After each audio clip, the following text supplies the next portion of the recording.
Hello students, welcome to Charty Group of Education, and now let's study another topic of mathematics 2, that is higher order derivative. Now just for revising, we have started with differentiation. We have differentiated so many functions to get the value of dy by dx. After differentiation, we have started with studying inverse trigonometric functions. We have six results. We have seen 6 new results in which we have taken out derivatives of inverse trigonometric functions. उसके हमने problems किए. वो problems करते वक्त उसी में अपने आप में 3 से 4 तरीके के प्रॉब्लम्स थे जो हमने सॉल्व किया. उसके बाद हमने प्रोसीड किया और हमने चेक किया फंक्शन के पावर में फंक्शन है तो हम लॉगरिथमिक डिफरेंशिएशन की तरफ जाते हैं. इस टाइप के प्रॉब्लम को सॉल्व करने के लिए हम दोनों तरफ डिवाई बाई डी दोनों तरफ लॉगरिथमिक लेते हैं और फिर डिफरेंशिएट करते हैं. प्रोडक्ट रूल लगता है. उसके बाद हमने स्टडी किया derivatives of implicit function. Implicit function क्या होता है? इम्प्लिसिट फंक्शन में x और y साथ कंपोजिट फंक्शन होता है, इसलिए साथ साथ में हम एज अ फंक्शन उसको ट्रीट करते हैं और हम उसकी वैल्यू लेते हैं और वैल्यू लेके सॉल्व करते हैं. सॉल्व करने के बाद जब भी इम्प्लिसिट फंक्शन में y आता है तो हम क्या करते थे? dy बाई dx लेते थे साथ में, राइट? और इस तरीके से dy बाई dx की टर्म एक साइड पे, बची हुई टर्म दूसरे साइड पे, और हम प्रोसीड करते थे. ये हो जाने के बाद हमने स्टडी किया derivatives of parametric functions. Parametric functions में हमें एक पैरामीटर x और y की वैल्यू कोई तो भी एक पैरामीटर में दी रहती थी, मे बी सम t और मे बी सम थीटा. हम x को सपोज t से डिफ्रेंशिएट किया, y को t से डिफ्रेंशिएट किया और dy बाई dx फाइंड करने के लिए dy by dt upon dx by dt निकाले. यहाँ तक इतने कॉन्सेप्ट हमने स्टडी किए. Now this is the last topic of our lesson which is higher order derivative. Derivative तो है, that is dy by dx, and when we are talking about higher order मतलब उसका ऑर्डर बढ़ रहा है. अगर आपके सामने कोई फंक्शन है और आप उसको डिफ्रेंशिएट कर रहे हैं तो वो बन जाएगा f डैश ऑफ x. अगर मैं f ऑफ x को डिफ्रेंशिएट कर रही, अगर वो डिफ्रेंशिएबल फंक्शन है x का, तो बन जाएगा f डैश ऑफ x.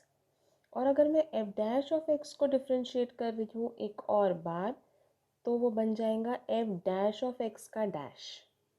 आप समझ रहे? यानी अगर f ऑफ x को डिफ्रेंशिएट किया तो that becomes f dash of x. Same way अगर f डैश ऑफ x को डिफ्रेंशिएट कर रही हूँ तो बन जाएगा डबल डैश ऑफ x. यानी y डबल डैश, इसको आप इस तरह, अगर y equals to f of x है तो y dash equals to f dash of x, y double dash equals to f double dash of x, and d dx of dy by dx will be d2y by dx square. अगर मैं d2y by dx square को एक और बार differentiate कर रही हूँ, that will become d3y by dx cube. मैं d3y by dx cube को एक और बार डिफ्रेंशिएट करूँगी, that becomes d4y by dx4. इस तरीके से हम क्या कर सकते हैं? डिफ्रेंशिएट कर सकते हैं. सो नाउ अगर हमने 2 बार डिफ्रेंशिएट किया, मतलब इसको आप कैसे रीड करेंगे? d2y by dx square. That is called as second order derivative. This becomes order, यहाँ पे जो लिखा हुआ है, this is third order derivative या third derivative, and this is fourth. और in general the nth derivative of f of x, nth derivative कैसे denote करेंगे? f n of x. ये कैसे डिफ्रेंशिएट होगा? n times. सेकेंड ऑर्डर को differentiate करना है 2 टाइम्स डिफ्रेंशिएट किए, थर्ड ऑर्डर से करना है 3 टाइम्स, फोर्थ ऑर्डर से 4 times, up to nth order के लिए n टाइम्स डिफ्रेंशिएट करना पड़ेगा. तो अगर y equals to f of x है तो y n equals to f n of x equals to d n y by D X N. इसको आप कहते हैं हायर ऑर्डर डेरिवेटिव. और नोट है कि हायर ऑर्डर डेरिवेटिव को आप कैसे डिनोट कर सकते हैं, y2, y3 up to yn। Sometimes prove that के प्रॉब्लम में हो सकता है d2y/dx² ना देते हुए वो सिर्फ y2 लिखे सफिक्स में, तो आपको समझ में आना चाहिए कि वो क्या है, सेकेंड ऑर्डर डेरिवेटिव।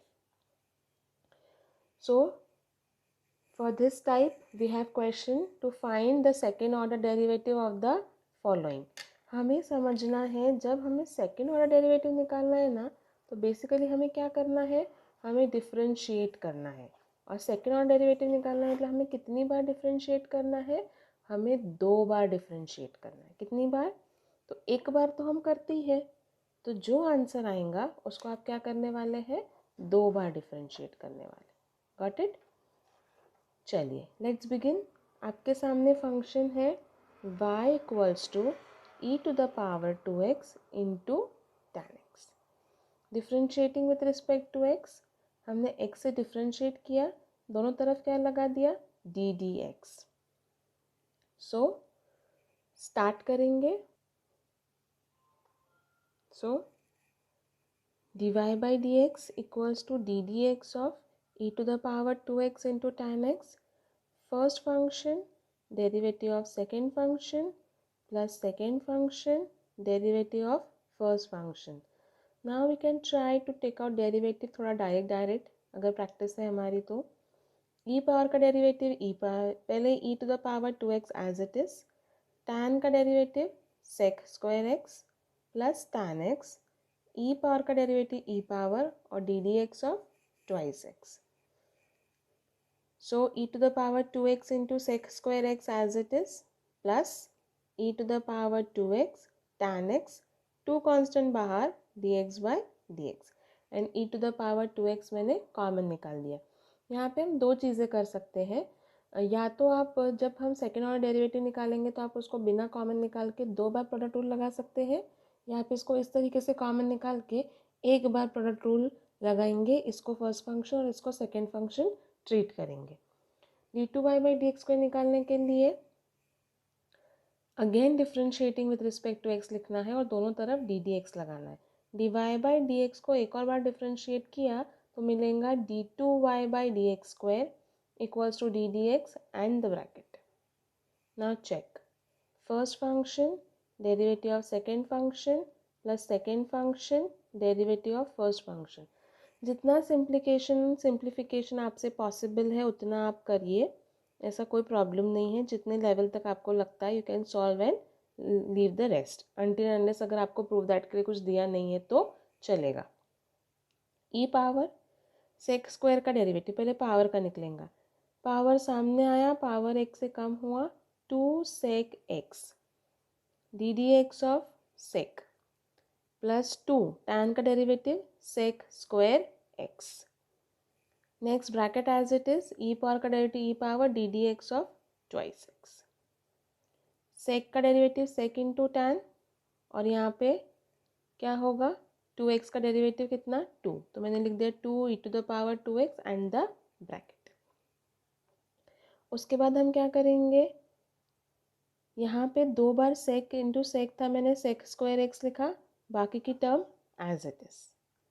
ठीक है, उसके बाद हमने क्या किया, 2 E to the power 2x common निकालना था, इसलिए पहले तो ये दोनों ब्रैकेट से 2 कॉमन निकाला और बाद में दोनों ब्रैकेट से 2 कॉमन निकालने के बाद यहाँ से मैंने सेक स्क्वायर x कॉमन निकाल दिया। नेक्स्ट टर्म में 2 E to the power 2x common निकाल के आप फाइनल स्टेप वहाँ पर दे सकते हैं to get the value of d2y/dx²। आपको सिर्फ ये याद रखना है कि हमें करना क्या है, हमें एक बार लेना है फंक्शन को, उसको डिफ्रेंशिएट करना है dy/dx, एक और बार डिफ्रेंशिएट करना है d2y/dx²। That's it. Okay, sec square common निकाला तो 1 प्लस tan x आया। यहाँ पे आप चेक कर सकते, मैंने सेक स्क्वायर x को अगर आप नहीं भी कॉमन निकालते तो 1 + 1 आप 2 कर सकते हैं, और यहाँ से मैं tan को कॉमन निकाला। इन दिस वे आप जितना ज़्यादा पॉसिबल हो उतना सिंप्लीफिकेशन करके d2y/dx² निकाल के वर्क ऑन कर सकते हैं। Okay, check the next question. Very simple, x³ into log x है, पहले dy/dx निकालेंगे, by using product rule. dy by dx, first function derivative of second function plus second function derivative of first function. log का derivative 1 upon and power का derivative, power सामने आया, power x से कम हो गया, एक x कैंसिल तो x square plus 3x square log x, और मैंने यहाँ पे x स्क्वायर को क्या कर दिया, कॉमन निकाल दिया, तो यहाँ पे बच गया 1 प्लस 3 log x। वापस से डिफ्रेंशिएट करेंगे, again differentiating with respect to x, d2y by dx square equals to ddx of x square 1 plus 3 log x, x square, first function derivative of second function plus second function derivative of first function, one constant, constant का derivative 0 plus 3 log का derivative 1 upon, इसलिए 1 upon x plus 1 plus 3 log x, x square का derivative is twice x, so 0 plus 3 into 1 upon x 3 upon x and rest term as it is, एक x cancel, तो d2y by D x square क्या होगा, 3x plus 2x in bracket 1 plus 3 log x। ये 3x plus 2x को आप 5x नहीं करेंगे क्योंकि कोएफिशिएंट सेम नहीं है, तो वो वैसा का वैसा रहेगा। This is d2y by dx square. There are some problems which you are supposed to do it on your own. In the same way, differentiate it twice to get the value of dy by dx. Check it once. यहाँ पे एक problem में x to the power x है, पहले आप log लेंगे, काम करेंगे, देन आप आगे प्रोसीड करेंगे। Okay, check this problem. Find करना है again d2y by dx square, पर आपको प्रॉब्लम देखते ही समझ जाना चाहिए x और y की वैल्यू अलग अलग दी है इन टर्म्स ऑफ थीटा, मतलब ये प्रॉब्लम हमारा कौन सा प्रॉब्लम है, यस, पैरामीट्रिक इक्वेशन का, और पैरामीटर कौन है, थीटा। सो x की वैल्यू दी है a theta minus sine theta, हम इसको डिफ्रेंशिएट करेंगे विथ रिस्पेक्ट टू थीटा, तो क्या मिलेगा, dx by d theta, a constant बाहर, dd theta of theta minus sine theta, theta का डेरिवेटिव 1 एंड साइन का derivative cos, this is dx by d theta. Now you have y equals to a theta 1 minus cos theta, हमने कर दिया differentiating with respect to theta, a constant बाहर and dd theta, one constant, constant का derivative 0 minus sine बाहर and sine cos का derivative minus sine, so minus minus plus, it will become a sine theta, dy by D x होगा dy by d theta upon dx by d theta, what is dy by d theta, a sine theta, what is dx by d theta, a 1 minus cos theta, a cancel. मैं simplify कर रही हूँ, d2y by D x square निकालना ही है, तो पहले थोड़ा simplification कर लेंगे। साइन थीटा का formula 2 sine theta by 2 into cos theta by 2, 1 minus cos theta का formula 2 sine square theta by 2, 2 cancel, sine sine cancel, तो आएगा cos upon sine, and cos upon sine will become cot. Clear? Now यहाँ से थोड़ा carefully समझेंगे और एक एक स्टेप समझ के लेंगे। हमें ना d2y by D x square निकालना है, पर आप लेफ्ट में चेक करिए, यहाँ पे x है और यहाँ पे थीटा है, पर निकालना d2y by D x square है, तो मैं डिफ्रेंशिएट कैसे करूँगी, x से, तो मैंने क्या लिखा, d2y by D x square equals to d D x of cot theta by 2, x अलग फंक्शन है, थीटा अलग फंक्शन है, ऐसा डिफ्रेंशिएशन पॉसिबल नहीं है, तो हम यहाँ पे चेन रूल लगाएंगे। ध्यान से, चेन रूल में d और dx एज इट इज, मैंने चेन बनाई d थीटा d थीटा, समझ में आया? मतलब क्या होने वाला है, हम क्या करने वाले हैं, थीटा को बीच में इंट्रोड्यूस करेंगे, हमने चेन रूल पढ़ा है, dy by D x equals to d y by d u into d u by D x, जो भी पैरामीटर रहेगा, यहाँ पे थीटा पैरामीटर है, तो d d theta of cot theta by 2 into d theta by D x. जो function रहेगा उसको रिप्लेस नहीं करेंगे, वो एज इट इज़ रहेगा। यहाँ ये थीटा थीटा रहेगा और ये एक्स। समझ में आया?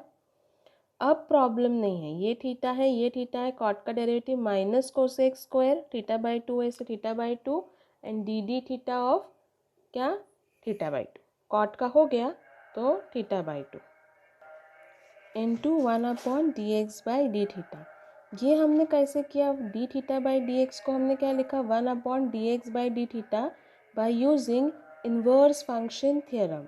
So in this problem particularly once you have to use chain rule and once you have to use inverse function theorem.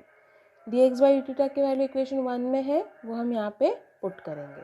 ध्यान दीजिए, कोसेक स्क्वायर थीटा बाई 2 का derivative is 1/2 and D theta by d theta. a1 minus cos theta is the value of what? Yes, it is value of dx by d theta. Minus cosec square theta by 2 1/2 a 1 minus cos theta minus 1/2 a cosec square theta by 2 and 1 minus cos theta is 2 sin square theta by 2. So minus 2a into 2 that is minus 1/4a cosec square theta by 2 and sin 1 upon sin square will be cosec square. Cosec square will become cosec to the power 4 theta by 2. This way you can find the value of d2y by dx square when the given function is a parametric function. दो चीज़ ध्यान में रखनी है, पहला chain rule लगेगा, उसके बाद inverse trigonometric function. Rest are 3 problems for your practice and the only change is कि यहाँ पे at theta equals to pi by 2 दिया है, तो जब आपकी d2y by dx स्क्वायर की वैल्यू आ जाएंगी तो जहाँ जहाँ थीटा है वहाँ वहाँ क्या डाल देंगे? pi by 2 और यहाँ पे pi by 4 to get the final answer. Okay, thank you.